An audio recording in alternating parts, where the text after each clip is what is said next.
Kapson. Kapşon. Aslında hadi koy çıkalım. Hadi aldırak hadi o. Ya açanlar kaçtılar ya açanlar Cevap diyor. Yok tak baş da olsun beni. Sıkıldı. Karmaktör nükünü. Geldi.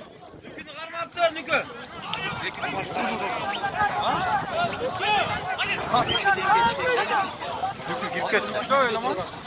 Lüküye geldi. Lüküye geldi. Bak yaptı kötü. Vay. Cumali kalma Cumali. Cumali bak yapma Cumali. Cumali bak yapma.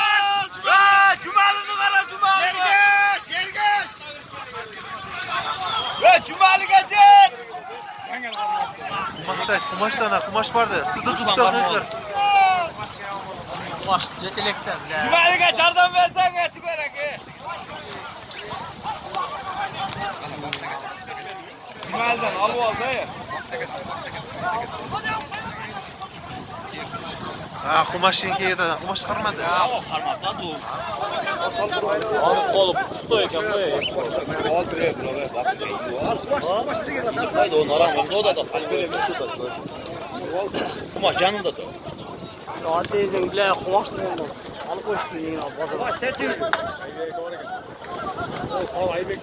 Ulak böyle çift kaldı. Ya ulak bir yaksan çiğip kaldı. Direkt geldi. Direkt geldi. Bir basa. Ulan nereden kaçırdık onu?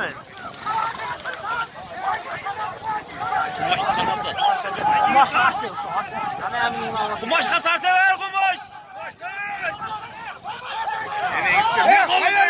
Hayır ver kumaş. Bıçakta kumaş.